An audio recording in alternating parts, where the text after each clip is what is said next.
ഒരു ജീവൻ രക്ഷിക്കാൻ കഴിയുന്ന വേഗമേറിയതും വേദനയില്ലാത്തതുമായ പ്രവർത്തനമാണ് രക്തദാനം. കൂടുതൽ ജീവൻ രക്ഷിക്കാൻ രക്തം ദാനം ചെയ്യാൻ എല്ലാവരെയും പ്രോത്സാഹിപ്പിക്കുക എന്ന ലക്ഷ്യത്തോടെ ആചരിക്കുന്ന ഒരു ദിനം കൂടിയാണ് ലോക രക്തദാന ദിനം.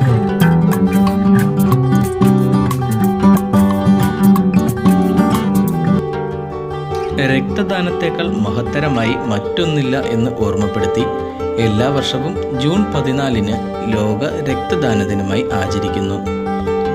കൂടുതൽ ആളുകളെ രക്തം ദാനം ചെയ്യാൻ പ്രോത്സാഹിപ്പിക്കുന്നതും ലോകമെമ്പാടുമുള്ള രക്തദാതാക്കളോട് നന്ദി പ്രകടിപ്പിക്കുക എന്നതുമാണ് ഈ ദിനത്തിൻ്റെ മറ്റു പ്രധാന ലക്ഷ്യങ്ങൾ. രക്തഗ്രൂപ്പുകളെ ആദ്യമായി തിരിച്ചറിഞ്ഞ കാൾ ലാൻഡ്സ്റ്റൈനർ എന്ന ശാസ്ത്രജ്ഞൻ്റെ ജന്മദിനമാണ് രക്തദാന ദിനമായി നാം ആചരിക്കുന്നത്. 2005 മുതലാണ് ലോകം രക്തദാന ദിനം ആചരിച്ചു തുടങ്ങിയത്. ആരോഗ്യമുള്ള ഏതൊരാൾക്കും രക്തം ദാനം ചെയ്യാം. പ്രായം 18-നും 65-നും ഇടയിൽ ആയിരിക്കണം എന്ന് മാത്രം. ഭാരം 50 കിലോഗ്രാമിൽ കൂടുതലും ശരീര താപനില നോർമൽ ആയിരിക്കുകയും വേണം. പിന്നെ ഒരു കാര്യം ശ്രദ്ധിക്കേണ്ടത് 3 മാസത്തിൽ ഒരിക്കൽ മാത്രമേ ഒരാൾ രക്തം ദാനം ചെയ്യാൻ പാടുള്ളൂ എന്നുള്ളതാണ്.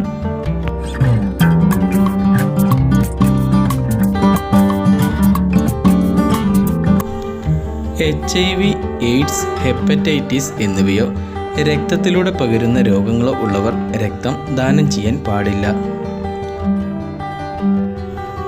മലേറിയ വന്നവർ അതിനുശേഷം 12 മാസത്തേക്ക് രക്തം ദാനം ചെയ്യാൻ പാടില്ല. മഞ്ഞപ്പിത്തം പിടിപെട്ടവർക്ക് 1 വർഷത്തേക്ക് രക്തദാനം പാടില്ല.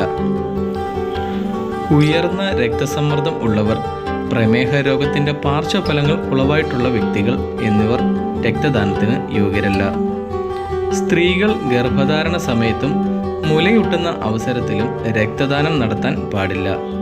കൂടാതെ ടാറ്റു ചെയ്തവർ 6 മാസത്തേക്ക് രക്തദാനം ചെയ്യാൻ പാടില്ല.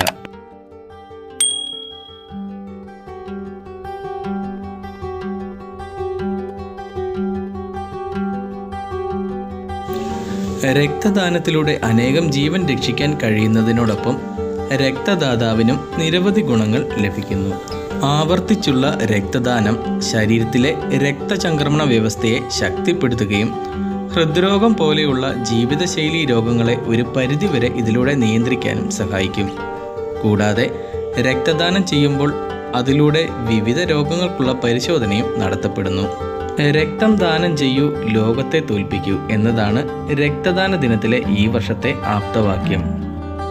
നിത്യേനയുണ്ടാകുന്ന റോഡ് അപകടങ്ങൾ, ശസ്ത്രക്രിയകൾ, പ്രസവം, പ്രകൃതി ദുരന്തങ്ങൾ എന്നീ അവസ്ഥകളിലും ക്യാൻസർ പോലുള്ള മാരക രോഗങ്ങളിൽ നിന്ന് ജീവൻ നിലനിർത്തുന്നതിനും സന്നദ്ധ രക്തദാനത്തിലൂടെ മാത്രമേ കഴിയൂ എന്ന സന്ദേശം ജനങ്ങളിൽ അതിവേഗം എത്തിക്കാൻ ഈ ദിനം സഹായകമാകട്ടെ.